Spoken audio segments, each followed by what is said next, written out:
Breaking చూస్తున్నాం. Andhra Pradesh liquor కేసులో మాజీ ఎమ్మెల్యే చెవిరెడ్డి భాస్కర్ రెడ్డిని A38గా చేర్చింది సిట్.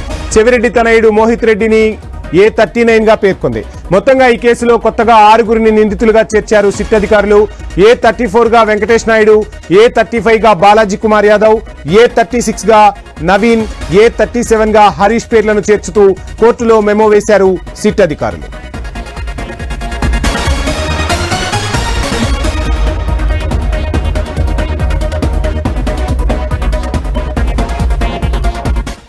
లిక్కర్ కేసులో మాజీ ఎమ్మెల్యే చెవిరెడ్డి భాస్కర్ రెడ్డిని A38 గా చేర్చింది సిట్. చెవిరెడ్డి తనయుడు మోహిత్ రెడ్డిని కూడా A39 గా పేర్కొంది. మొత్తంగా ఈ కేసులో కొత్తగా 6గురిని నిందితులుగా చేర్చారు సిట్ అధికారులు. A34 గా వెంకటేష్ నాయుడు, A35 గా బాలాజీ కుమార్ యాదవ్, A36 గా యుద్ధాల నవీన్, A37 గా హరీష్ పేర్లను చేర్చుతూ కోర్టులో మెమో వేశారు సిట్ అధికారులు.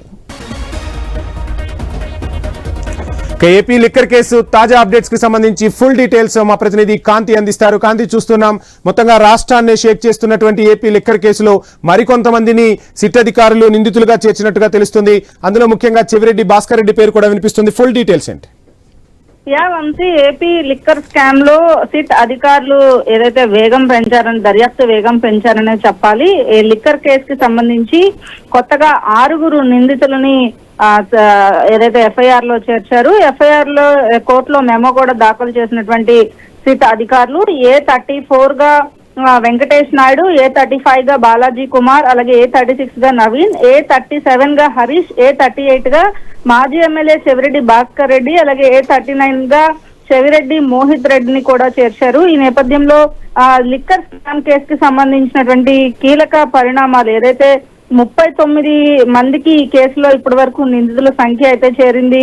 ఎఫ్ఐఆర్ లో కూడా దాదాపుగా మాజీ ఎమ్మెల్యేలు, మాజీ మంత్రులతో పాటుగా చాలా మంది సీనియర్ అధికారులు పేర్లను కూడా చేర్చడం జరిగింది. అయితే ఈ నేపథ్యంలో దీనికి సంబంధించినంత వరకు కూడా కేసు దర్యాప్తు చేస్తున్నటువంటి అధికారులు దీనికి సంబంధించినంత వరకు కూడా ఇప్పటి వరకు ఇదైతే దాఖలు చేయడం జరిగింది. అలాగే ఈ లిక్కర్ కేసుకి సంబంధించి ఏదైతే కుంభకోణం జరిగిందో దానికి సంబంధించినటువంటి దర్యాప్తులో వేగవంతంగా చేస్తున్నారు.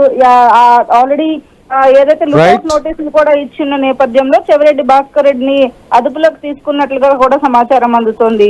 థాంక్యూ కాంతి.